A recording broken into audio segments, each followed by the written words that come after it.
Okay, you've got everything from your Fender guitar pack: the pick, spare strings, a strap, a lead, this video, a soft case, and even an amplifier. And of course, the guitar itself. So, now's the time to start learning how to play the music you've always imagined.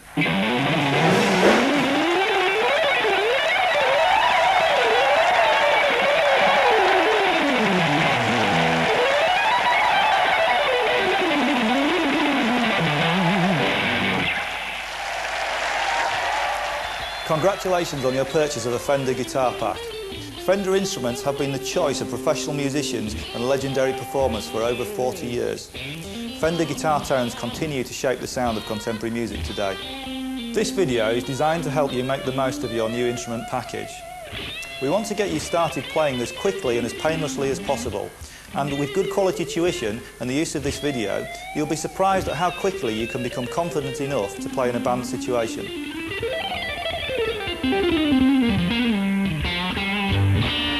So, assuming you've actually got the guitar out of your pack, let's get started doing some playing and finding out about the instrument. Most people find they're most comfortable with the guitar sat on your knee like that, and it kind of balances really well. Although the great thing about the electric guitar and the acoustic guitar for that matter is there's no rules, so just be comfortable. So, let's get started learning about the actual bits and pieces that are important to know about initially. These are the machine heads. They're also called the tuning pegs, and they allow you to tune the string down or tune it up in pitch when you're actually tuning the instrument. This is the nut. We're going to talk about this later when we start to actually tune the guitar up in the studio. This whole expanse of wood here is called a fingerboard, and that's broken up by these pieces of wire called the frets. Now, a fret is actually what you put your finger behind when you actually fret a note to get a sound.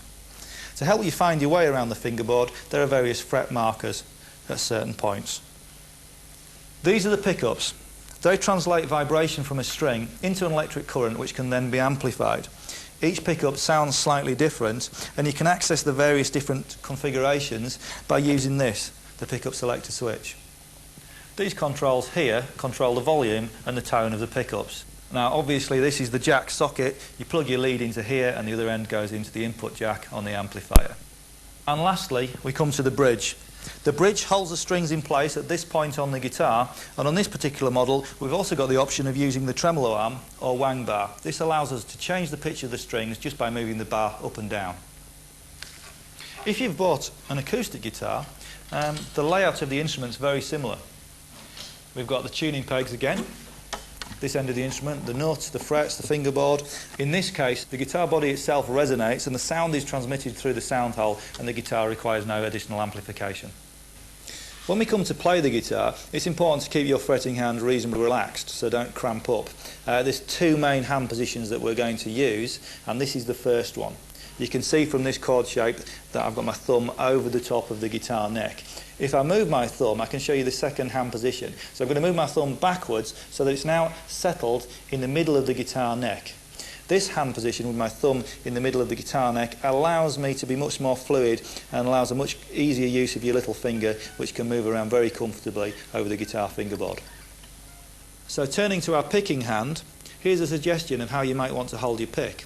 If you make a circle using your first finger and your thumb, and then rest the back of your right hand on the bridge of the guitar, you can then insert your pick in between your thumb and first finger at an angle of about 90 degrees. This gives you a good picking position for either electric or acoustic guitar.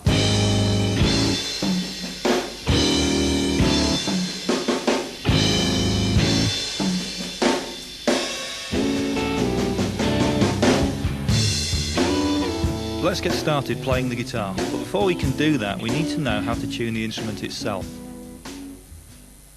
These are the names of the open strings. The fattest string is called the low E string. The next string is the A, followed by the D, G, B, and finally the top E string. To tune the guitar to itself, place your first finger on the 5th fret on the B string. Play the note. It should sound the same as the top E string. To tune the G string, place your first finger on the 4th fret. Play the note, and again it should sound the same as the string above. To tune the D string, place your first finger on the 5th fret and compare this to the G string. If it sounds higher, it is sharp and must be lowered in pitch by turning the machine head towards the guitar in an anti-clockwise direction. To tune the A and the E strings, we'll do exactly the same process, comparing our fretted note on the 5th fret to the open string above.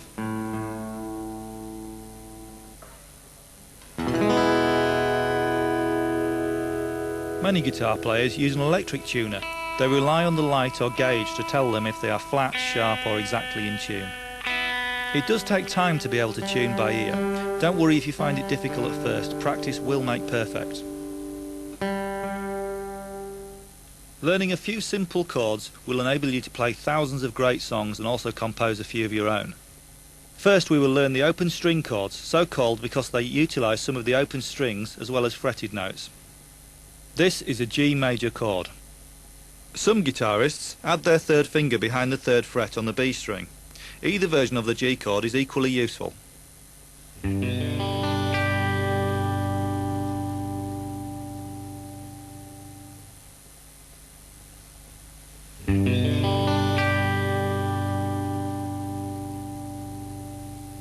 This is a D major chord.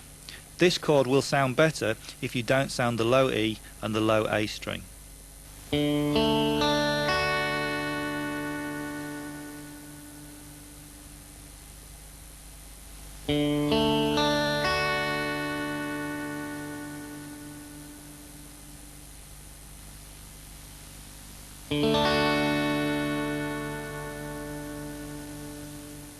This is an A major chord, and you can use a variety of different fingerings. It is possible to hold down the notes on the B, G and D string at the 2nd fret using the 1st finger only.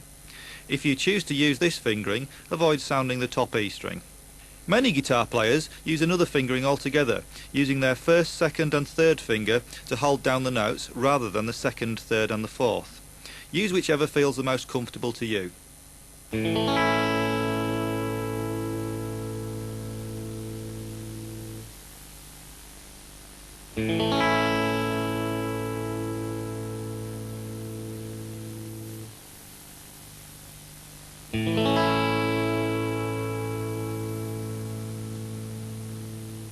The next step is to become confident changing between the chords.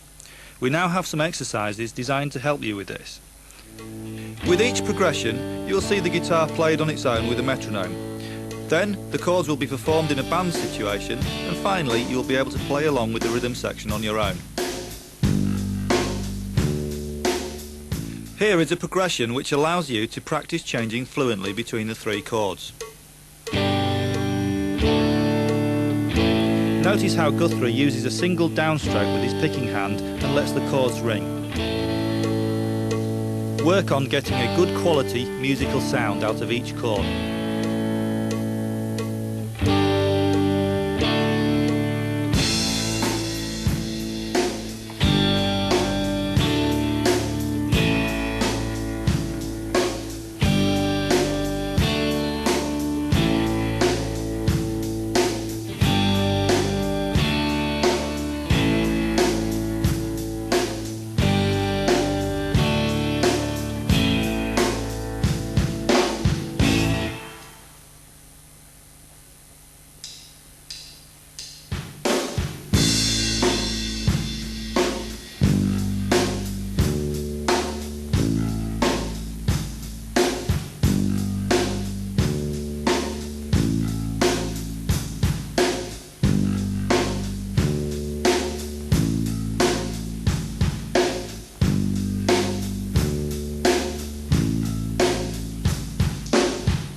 This is a C major chord. Be careful not to sound the low E string in this chord.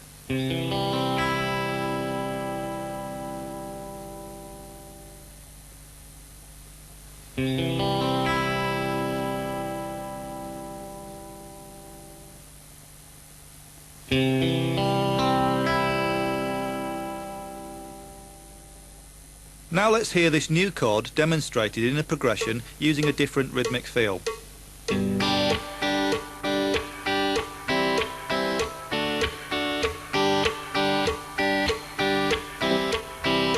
Using his right hand, Guthrie creates a strong groove by alternately damping or muting the strings with the side of his right hand on the downstroke and allowing the upstroke to ring.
This is an E major chord.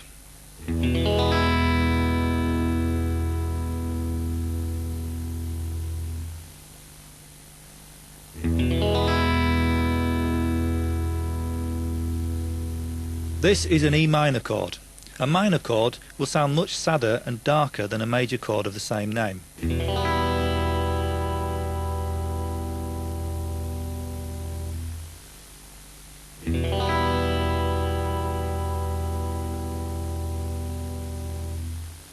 This is an A minor chord.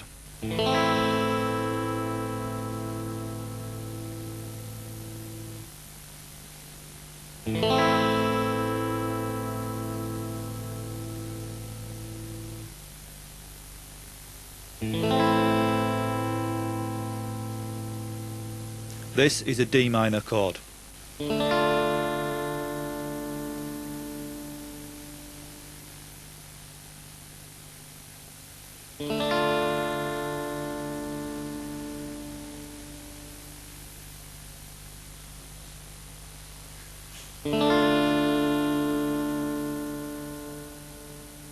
This is a B7 chord.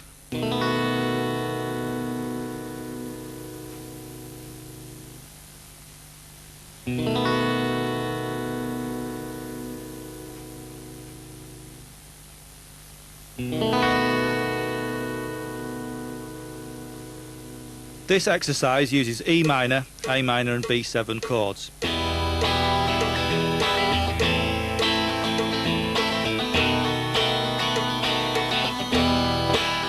This is a much looser strumming pattern which produces a big open sound.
In this exercise, Guthrie uses the gain on his amp to produce a more aggressive, overdriven sound.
Open string chords sound great, but there will be occasions when you will have to find other chords. A useful device is the bar chord, which will allow you to find any major or minor chord that you want with two simple chord shapes. The first step in playing a bar chord is to replicate the function of the nut using your first finger. Keep the fingers straight and pick each string individually to ensure that you are producing a clear sound. This will take practice. Keep the thumb in the centre of the neck behind the fingerboard. The next step is to add the E major shape. The root of the chord is determined by the note sounded on the bottom E string. The chord takes its name from its root note. In this case, a bar chord at the 5th fret would sound the note A on the bottom E string. Therefore, the chord would be an A major chord. If we learn all the names of the notes on the E string, then we can play any major chord by moving the shape along the neck to the root note of our choice. Here Pete moves the chord up the fingerboard. To sharpen any chord, it is raised 1 fret, and to flatten a chord, it is lowered 1 fret. You may notice that some chords can be identified by 2 names. For example, an F sharp chord at the 2nd fret could also be called a G flat chord.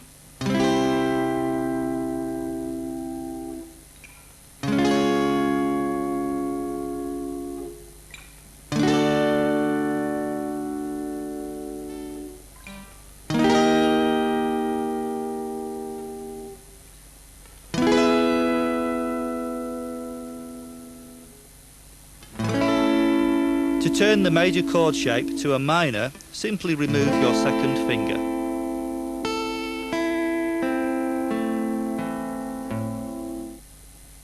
This bar chord exercise uses A minor, F and G chords.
In this exercise, Pete switches to the electric guitar.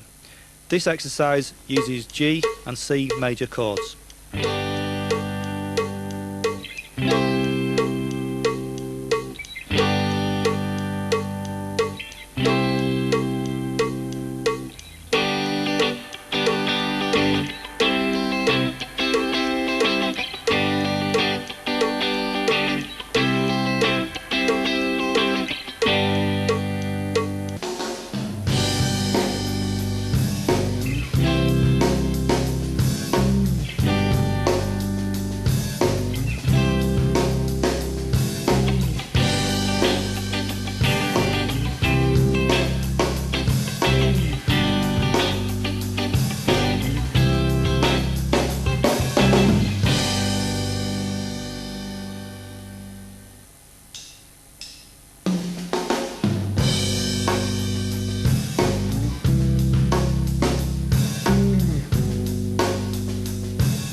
This exercise uses A and G chords.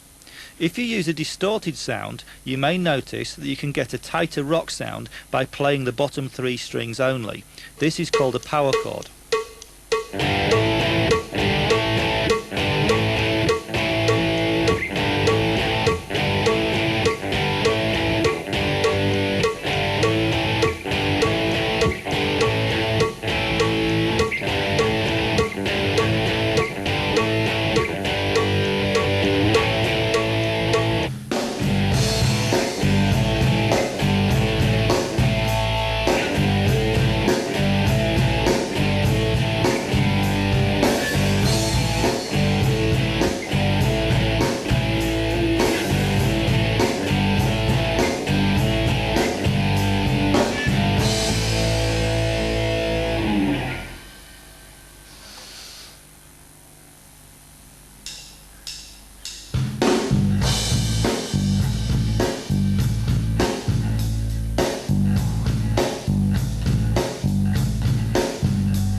One of the most enjoyable aspects of playing the guitar is the ability to improvise lead guitar solos.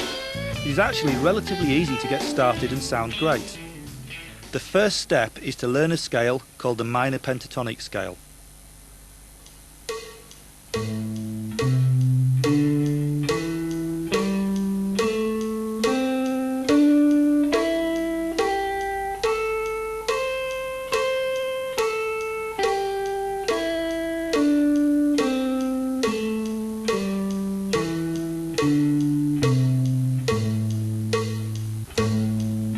Pete uses alternate picking.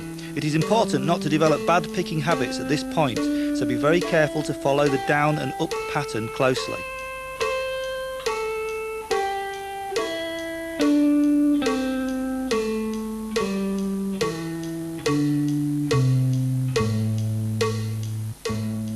Notice how Pete's thumb does not move from the centre of the back of the guitar neck. There are 2 notes on every string, and Pete uses the tips of his fingers in the same way that a ballerina uses the points of her feet.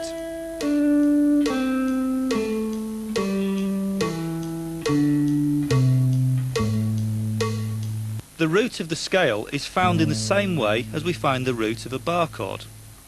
If you were to start the scale on the 5th fret, the root is again an A note, and the scale would be an A minor pentatonic scale.